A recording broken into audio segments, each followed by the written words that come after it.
Hey everyone, I hope you're doing well. So this video is a request from Elvin, I think your name is. Yeah. Thanks for the request. I always like seeing your comments. So what do I think about love? I don't know. I've it's that's one of those things that me personally, as somebody like I am very like overly empathetic naturally, like always been. Even the people that I would more or less hate, or not even hate, but just vehemently dislike, to the point where I would try and rationalize why they're such a piece of shit when really they're just a piece of shit, right? Always that benefit of the doubt, or maybe if they just saw this or they did this, maybe they'd be different. Like it is empathy to a self-destructive type of level, and I don't know if I can really term that as love because even romantically, I would say there's very few, if any, like girls I've genuinely loved. I've been infatuated, which isn't the same as love to me. It's infatuation, unless it's mutual, that doesn't really go anywhere. Or unless if it's recognized, let me say. And for me to even say to like a woman that I love her would take like not an incredibly long amount of time, but a lot longer than what is conventionally a given time period to say that to one another. It's something I I've seen how people say it to one another, and yet you see how their relationships play out until they break up, and it's like, yeah, I'm not engaging in this bullshit, right? Poopy. Oh God, I keep forgetting not to swear. Um, I'm not engaging in this nonsense. For me to tell somebody, I've said it before to people, but again, those people, even if it's not in like a romantic sense, I personally realized that what I myself was doing was this vacuous social conformity type of action. I didn't necessarily mean it the way I thought it was supposed to be meant, and the people that I was saying it to probably didn't deserve it from me as well.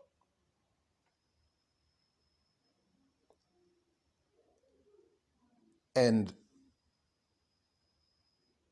it's funny to me because my parents are not like you probably wouldn't know they were married or they've been married for like almost 40 years if you saw them. Or maybe you would. They're not intimate at all. Like or at least the conventional intimacy. And that's one reason why I dislike how conventional intimacy is like the standard for intimacy or showing it to one another because so many people have been able to fake relationships or to fake affection in that way. I've never seen my parents hug each other, kiss, or any of that, even like holding hands.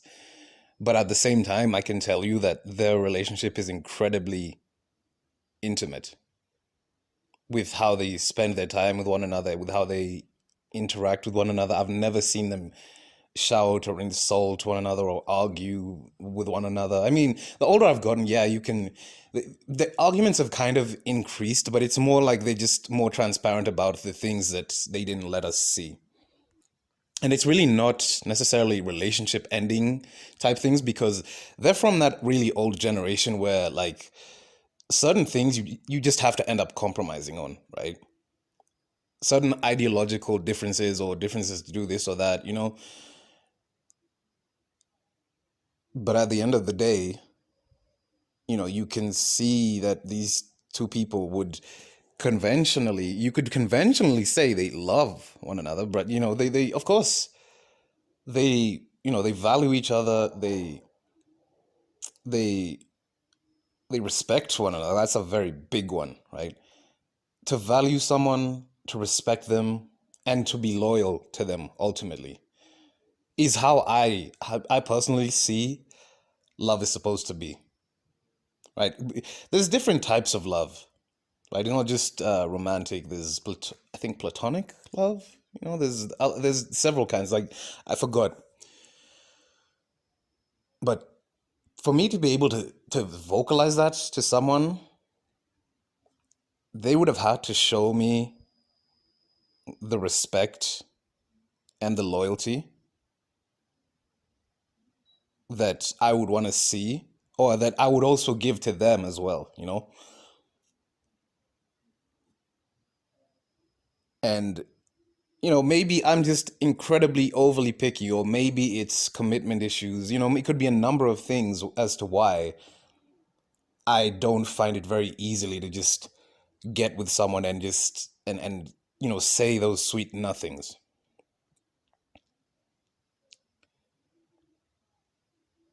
But at the same time, love itself, it's a biological or a physiological reaction overall. It's a way that our brain has learned to trick itself into replicating more brains.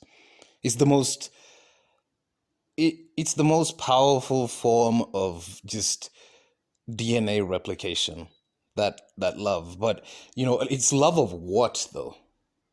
That's the thing. Love of what? Because you know, natalists in a marriage will say they love each other and they love their kids, but if you really, really love your kids, you wouldn't have brought them here. If you really love them, you would not. And I I personally don't believe that there's such a thing as unconditional love. I really don't. I made a video like last month about Ted Bundy and how his mother defended him against his own actions that he admitted to himself. She kept saying that he wasn't that person until she died, literally. She kept defending him over and over and over until she died. You would think that, oh yeah, that's a mother's love, that's unconditional love, but she did that because that's her son. The condition is that he's her son, because why would she have to say that he's not that type of person? Because plenty of Ted Bundy types exist, but she's not out there defending them to her last breath. No, she's doing it for her son, right? That's a condition. That's already a condition. And there could be, you could have, love for all sentient beings. uh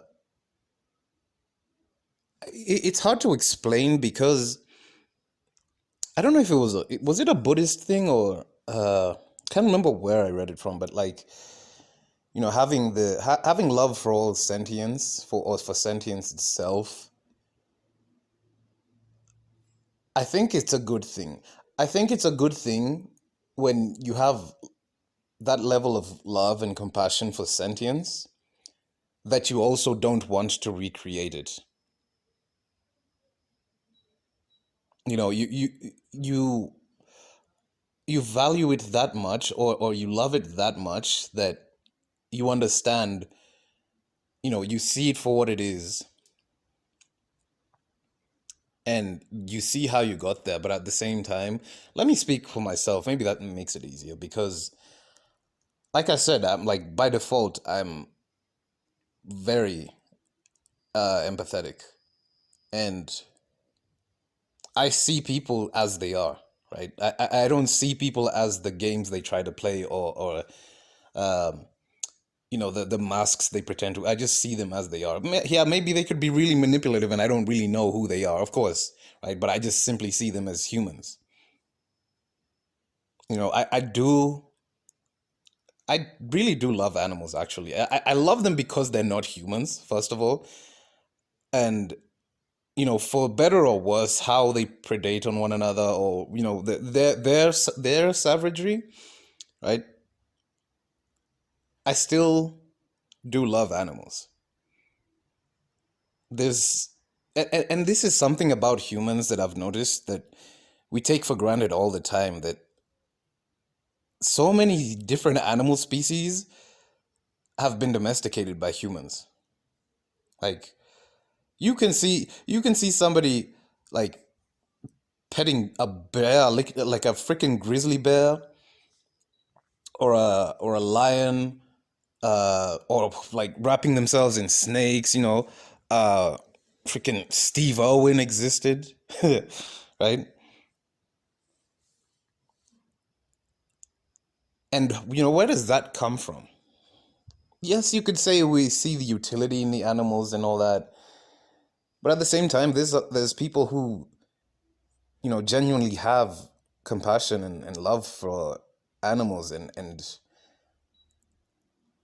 humanity in general. I personally, I'm somebody who I don't just like to talk.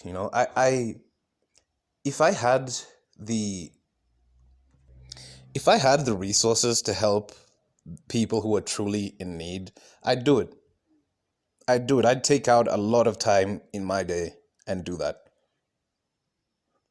I've done it before when I was more comfortable volunteering at various shelters, and to me it was something that, at least for however miserable this reality is, if I could do that and help somebody be a little less miserable, to me that means the world. It really does mean the world to me to do that. And I I I loathe, I absolutely hate how people don't see the value in those gestures. As small as they might be, people don't see the value in them. If I said, today, just try and make somebody's life a little bit easier, even if it's holding a door open for someone, even if it's you know, like engaging in like a heck, even like a small talk type of conversation with like a food service person, you know, those very little things, the moment I say something like that, you got people coming in with the hundreds of different excuses and like blah blah blah. Like, okay, this is why I've really come to the conclusion that a lot of people, they don't want a solution to their problems. They don't.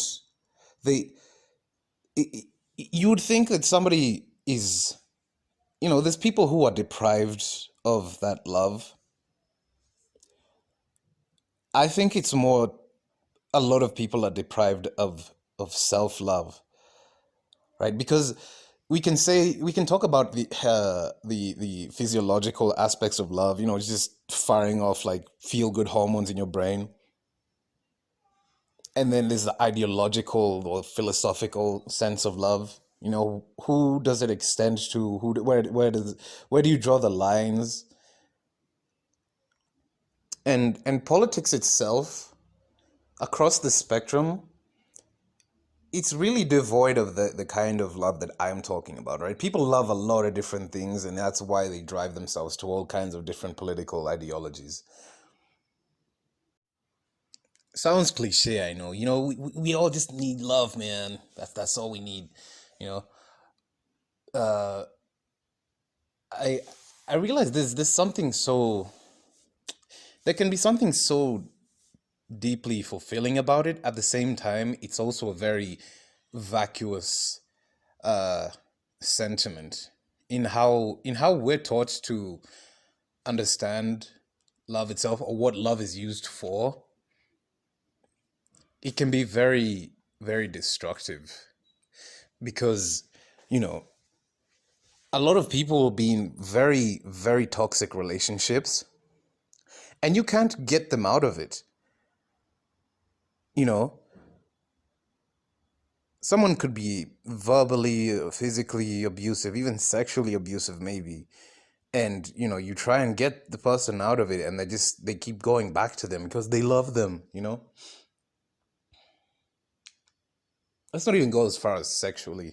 Let's just say even just like emotionally, or like there's always some sort of turmoil. And you probably know of a couple that's just like constantly, like, 1 minute they're just like literally fighting or tearing each other's hair out. The next minute they're just cuddling up, and it's like, this doesn't seem like a very functional relationship. But hey, it is what it is, I guess. And to me, I can't so much say that I value love, at least love, how love is told or taught to us. I prefer, if somebody shows you that they're loyal to you and that they respect you, then love itself will come naturally. It doesn't have to be from your family or your friends necessarily, but you can have those two. I don't think that loyalty and respect can really exist without some level of uh of love, right? Because love can exist without respect or loyalty, and it does all the time. People literally get into relationships now to cheat, and it's not even a big deal. It's literally like, you wonder, they're in these relationships. One person has like three people they're having sex with, the other has like five, and somehow they're still together. I guess or maybe it's an open relationship or not, but I don't know. I just know when people talk about love, to me the important one is self-love, and then not self-deluded love, right? Not the deluded as conception of, like, whatever it is. There's what you idealize for yourself, and then there's what you are, right? You should love yourself for what you are, like truly truly what you are, and then strive to be somebody that you can really say genuinely you love yourself. You can hate yourself right now, right? And plenty of people do.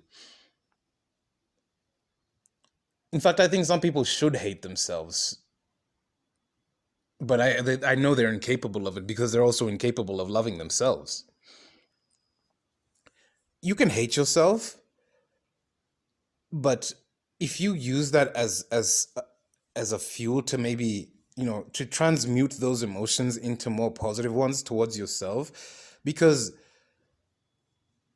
who can you say you really truly love? You know, because for me, I can say yes. It's definitely like, let's say two handfuls of people, like very few people that I've ever met that I could genuinely say that I actually love them, right? Especially the older I get, like the few, they just keep dropping off, right? But a lot of people don't love themselves at all, and I don't know how people can hate themselves and love others. It doesn't really function for me. It's a reason why there's so many fake interactions, and people get so deeply invested in fake relationships and fake social settings, and they confuse that for love, and when really they were probably high off a number of drugs or something, or it was probably like lust or a number of different things, or it was just like a social setting, the social setting that you were told you're supposed to enjoy with your friends, but really,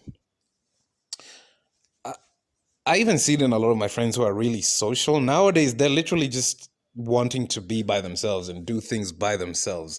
They don't even go out like they used to. They don't engage with other people as they used to, because they're just exhausted from it. They're straight up exhausted from all the garbage, right? All the fake gestures and the backstabbing, and then the being manipulated and used over and over and just discarded, right? And yet these are people who will be like, yeah, we love those guys, or I love that guy. I don't know. I don't think so. I don't think so.